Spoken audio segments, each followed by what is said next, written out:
Dr. Morstein, how are you doing? Hi, I'm fine. Thanks, Dr. Reeves. Thanks so much for joining us. I'm Dr. Ben Reeves, an associate of the Naturopathic Medicine Institute, or NMI, working toward my Vitalist Fellow Track certification. The NMI envisions a world where enjoying optimal health allows people to reach their highest potential for inspired creativity. It asserts that the highest ideal in healthcare must act in concert with the healing power of nature. And today we have NMI Associate Dr. Mona Morstein, naturopathic doctor, joining us to discuss nutrition and vitalism. She is also the author of a new book, Master Your Diabetes, to be released later this year.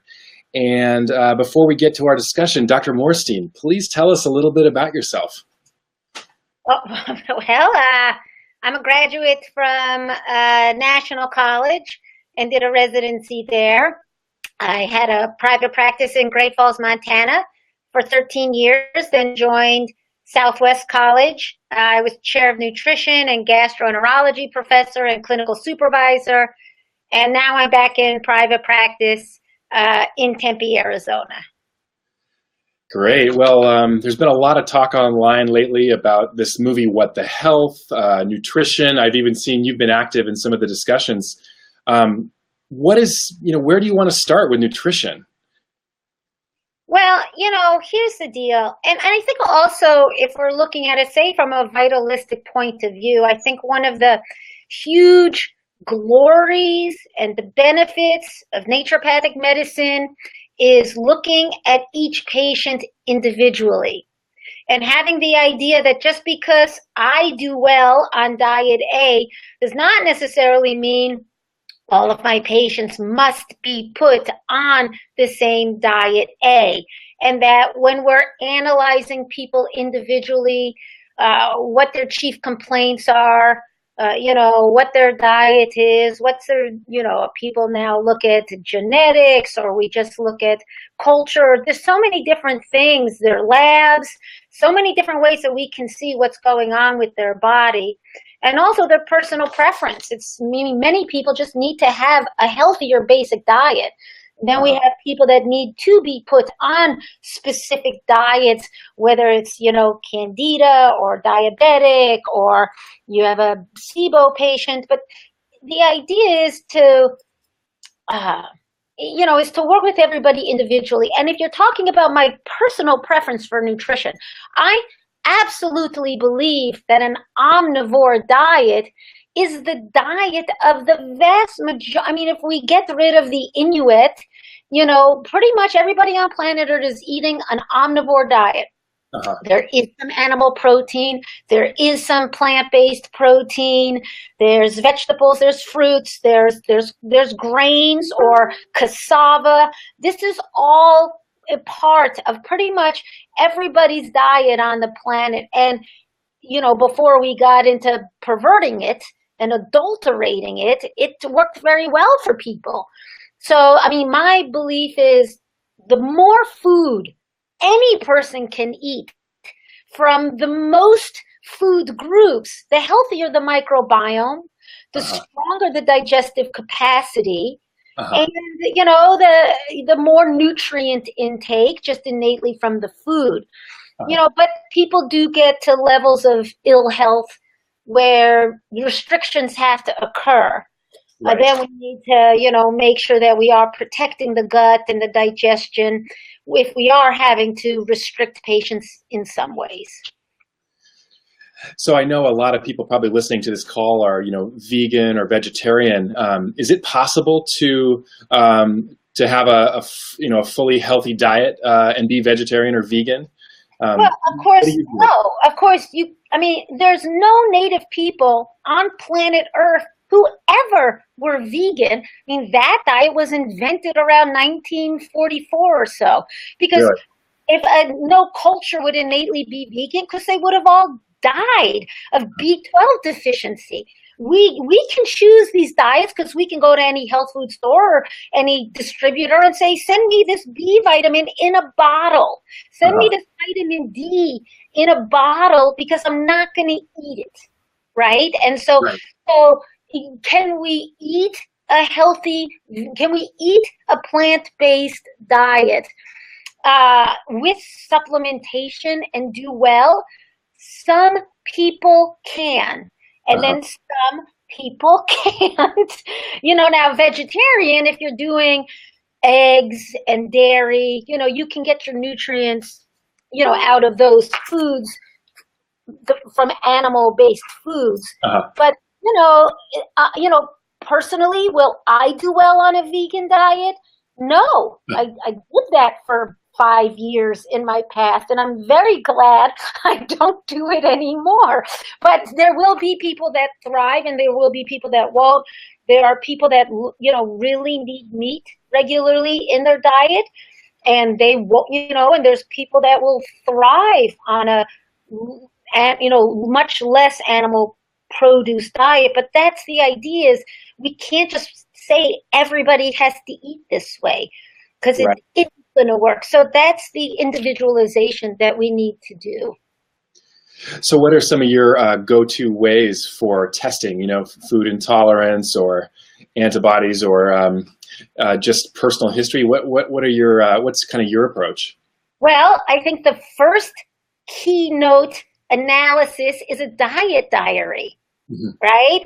Have people write down everything they eat and drink: breakfast, snack, lunch, snack, supper, snack, symptoms, their bowel movements.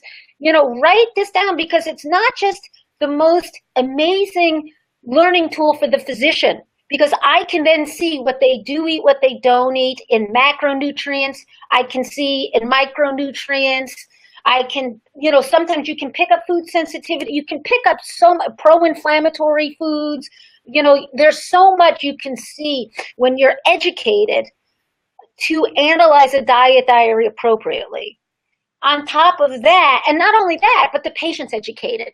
As I used to teach students, if I had a nickel for every time a patient turns in a diet diary and says, I didn't really know I was doing this or eating that, I'd have a chateau in the Alps or something. People really, there's been studies saying that people aren't, like, they're not lying, but people like to think they eat well, and they think they do eat better when they have to put it down honestly on a diet diary, where you're telling them you're not going to judge them. This, this is a tool of education. They really see how they eat, and it's so valuable for them, as well as a nutrition expert, naturopathic physician. And I think we should all be nutrition experts as naturopathic physicians. On top of that, I'm a huge advocate of food, food sensitivity testing. I use a specific lab. I find that to be one of my most valuable tools for foods that may not be working with patients. But, diet, I'll do Candida questionnaires. You can do SIBO testing. You can do a lot of different tests that are going to reflect how a person may, at least temporarily, need to change their diet. Obviously, if I do lab work and their A1C is 9 and their fasting glucose is 220, they're going to need a diabetic diet.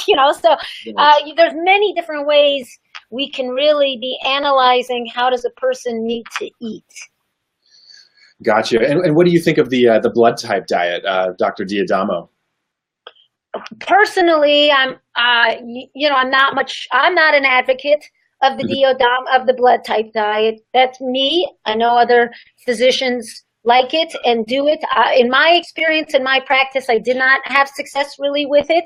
So it's not, for me, a pathway that I follow. And then what have you found out about, how that, like the IgG antibodies, for example, on a food sensitivity test, they seem to change every few months or even from day to day, according to some doctors. And even in my private practice, I've seen that. What are your thoughts about that, about the changing nature of our antibodies in response to certain foods that we perceive, antigenically? Well, I don't do food allergy testing day by day because, it's nearly a couple $100. But here's the deal with food sensitivity testing. So I do food sensitivity testing, and they get these foods back. Say there's 25 foods. Nobody's allergic to 25 foods, right? People are allergic generally to one or two in that usual top 10. Right? Is it gluten? Is it dairy? Is it eggs? Is it corn? Is it soy? Coconut, almonds, just the top kind of foods, but we don't know necessarily which one. And sometimes there is an outlier. Like I just had a lupus patient, dermoid lupus, right? All the rat, they want to put them out, want to put her on drugs, do a food sensitivity test, pull them all, So what you do with a food sensitivity test is you tell the patient, you're not allergic to all these foods. But we know kind of scientifically, if you have more than 15 foods, it's an indication of leaky gut. Okay, so we have in this mix of foods, we have a couple that are going, one or two probably are causing your symptoms, whatever they may be. We're going to pull them all out, though, heal your gut over this next month, and then we're going to add them back in. And, we pulled it out, and the lupus patient comes back. My skin completely cleared up. I don't have lupus anymore. We add them back in, and guess what? She was sensitive to gluten and tomatoes. Well, who knew the tomatoes? Who would have ever said? Because what I really hate is everybody pulling out the gluten and dairy from everybody. That's lazy medicine. And you can do lazy medicine, but don't think it's good medicine. Because there's just as many people who are sensitive to eggs or soy or coconut or almonds. This is where we've got to individually figure out what does that patient sensitive to. But the other thing is a food sensitivity test. People don't have to be off these foods for a year. We know with SIBO, when we're killing SIBO in the gut, the leaky gut heals in a month. So it's doesn't take 17 months that people have to live on this really restricted diet. 1 month or two, we want to get to where their symptoms have been eradicated. And of course, we're combining that with tidying up the diet with the food, with the diet diary. And the other thing is when you're working with food sensitivities, the key is, yes, saying you can't eat this, but then is teaching patients everything they can eat instead. So it winds up being that they don't feel the world has restricted themselves down, but now they can have so many new foods and new, hey, you've got handouts. Here's how you avoid dairy. You can't eat this, but you can eat this and this and this and this and this, right? It has to be a positive, motivating visit with patients. But this is how we do food sensitivity testing. It also doesn't matter if it's a 1, 2, or 3. That's ludicrous. That's a lab test. You're going to have people that have a 1, and that's their sensitivity, and the 3s are just leaky gutters, and you can add those back in, and they don't have any reaction to them. So we shouldn't get caught up with the 1, 2s, and 3s, right? Gotcha. But pull them all out, heal the gut up, add them back in, and you'll find the ones that cause the problems. And that's a common sense, practical way of working with this test. So that's my way of working with the test. Thank you so much for sharing that. Just to kind of move a little away from the food testing, somebody sent in a question, and I know you've been talking about it, everyone's been talking about it, but does sugar cause diabetes? And I know in this new film, they state sugar has nothing to do with causing diabetes. And anyway, somebody asked that question. They sent it in and asked if you could speak to that specifically. Here's the deal.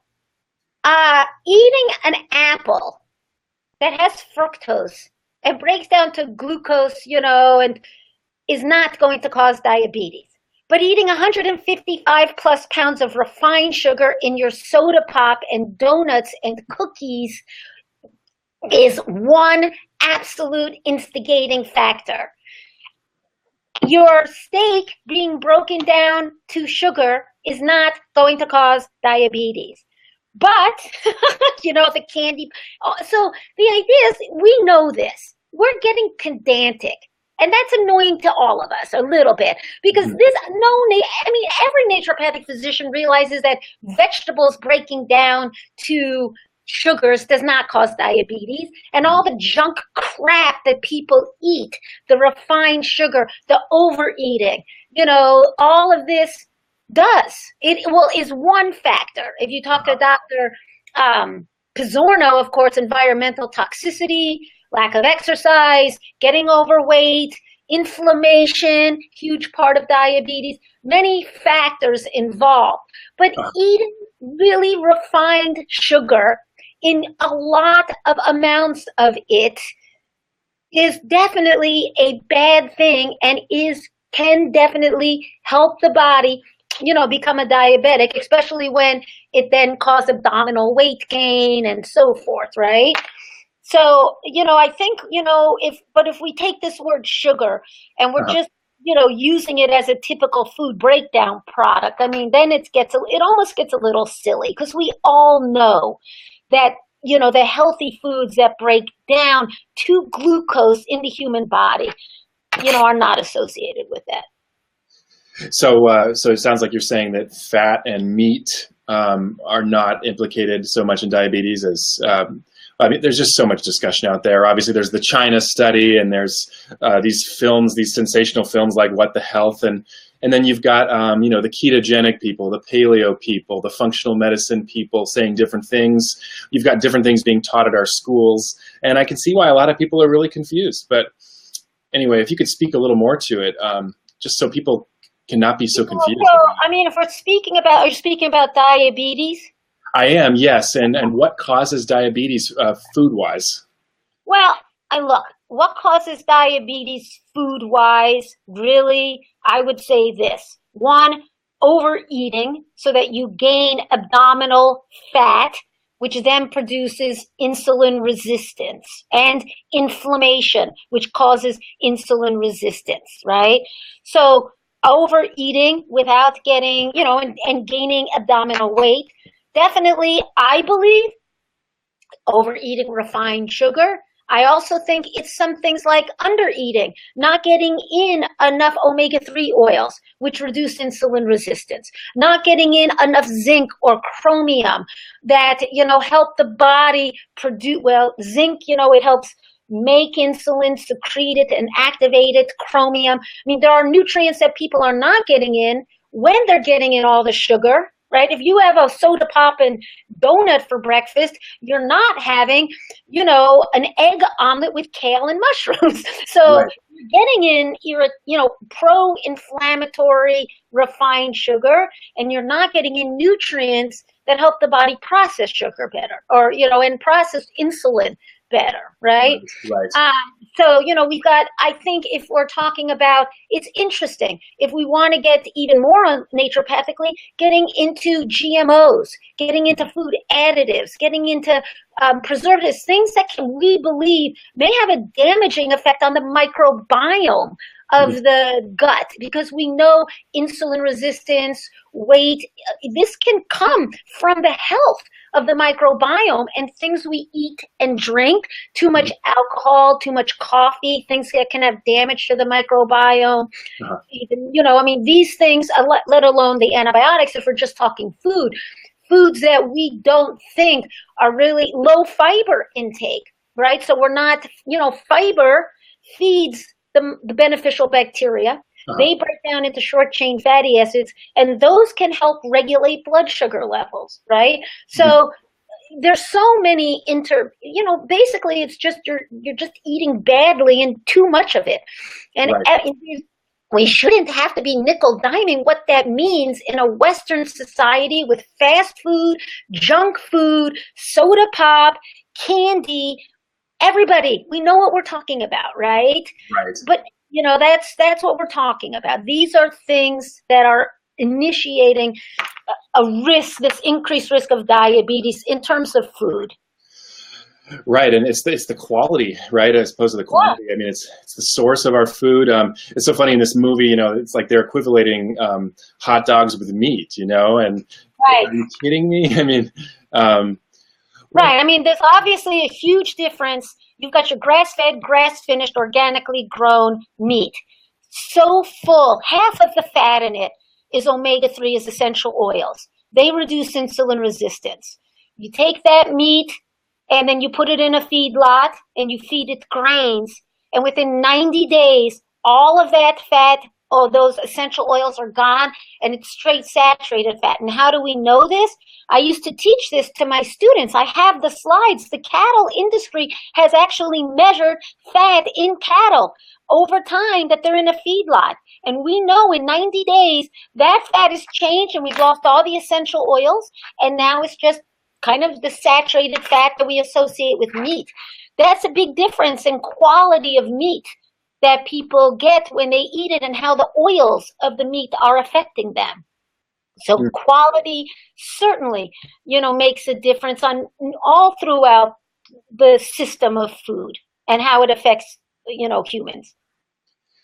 So someone just mailed in a question saying, can you tell us about the LCDA? That's sweet. Thank you. So the LCDA is the Low Carb Diabetes Association. That's a 501c3 nonprofit education charity that I formed.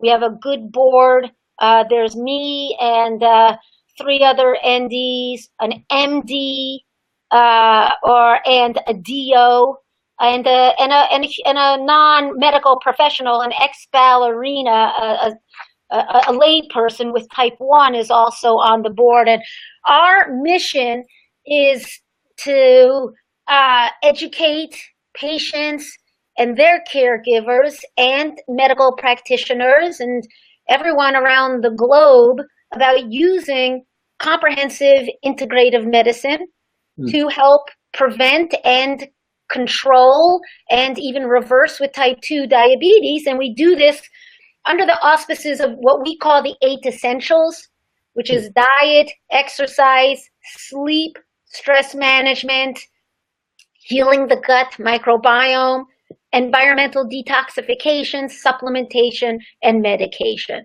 So we're trying to get the word out that really comprehensive integrative or naturopathic medicine is the only way that diabetes is not going to really, you just think like zombie apocalypse. I think diabetes apocalypse, because if we look, at the statistics, we're going to have a world of diabetics, within 50 years, if we don't get this under control. And it is, aside from type 1 and the autoimmune component, which is 5% of diabetes, 95% with type 2, definitely a very preventable, condition, and a very treatable one as well, as is type 1, if people are getting this full breadth of information. Wow. Yeah, I just want to throw out there too, Dr. Sensenig has mentioned this stat that we only have about 1/400th of the chromium in our blood, or something that we used to have about 100 years ago. And so, chromium, as you mentioned, Dr. Morstein, is a cofactor in blood sugar regulation and insulin regulation. So the fact that we have less than 1%, maybe 1/4% of the chromium in our bloodstream that we had a century ago in this country, I mean, how do we work around this? How do we even approach regulating our insulin and our blood sugar so that we don't get diabetes, because we don't have the resources? I mean, I'm not sure that chromium is the only though. Obviously, I think most of us, the more we can be promoting, buying, and supporting organic farming, and we can be regenerating and keeping the soil healthy, right? We eat our nutrients. And if it's not in the food we eat, we don't get it. We don't make chromium. It has to be in our plants. It has to be in our, animals. It has to be in what we eat. And to do that, like, for example, we can say that, but I mean, to me, every single patient who has turned in a diet diary to me over the last 29 years doesn't get omega-3 oils in their diet. They may have a little kale for a salad, but, where is it the rest of the week, right? So we can look at chromium, but there's deficiencies, all around the body based on food choices and lack of oils in the diet. Historically, we would get a lot of omega-3s from the rabbit, the deer, the elk, the cows, the chicken eggs that we ate. Because if you let an animal eat its natural food, it is going to produce enormous amounts of omega-3 in its own body, and then we eat that. Well, most of us aren't hunters, and our cattle is, agri-industry, and most people don't raise their own eggs except Jared Zeff and, his little girls. It's hard for us to get many nutrients in our diet. And then in regular farming, of course, the soil. So this is why supplementation is, say, one of the 8 essentials. We do want to maximize the diet. We do want to try to get as many organic and grass-fed, foods in us, but we do need supplementation. We live in a more polluted world, and we have less nutrients in our food, so supplementation has to be a part of all of us, including people with diabetes. Thank you for that. Somebody just texted in asking how a medical professional can get certified through the LCDA. That's sweet. So the LCDA is, we're in association with Medicine Talk Pro, Dr. Eli Camp's CE, her wonderful CE organization. I produced an 11-week diabetes webinar or class through Medicine Talk Pro, which is archived. And when people do link to it in your notes. Sorry. Yeah, okay. When people do that webinar, then they get LCDA certified, and that will be noted on our Find a Doctor. So we say that we are certifying them as experts in treating diabetic patients with comprehensive naturopathic, or integrative care. Wow. So looks like we're kind of running out of time here, Dr. Morstein. I just wanted to ask you, though, how did you get involved with the Naturopathic Medicine Institute? Oh, well, I know Dr. Eli Camp, and I have the highest respect for her in everything she does. I think everybody has to, because she's amazing.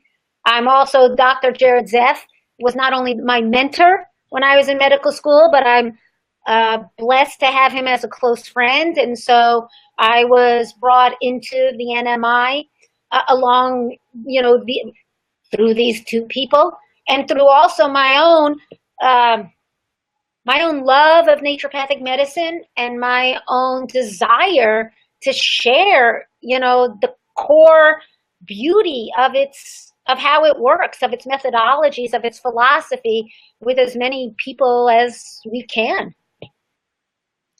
Wow. Well, thank you so much for taking time out of your busy day.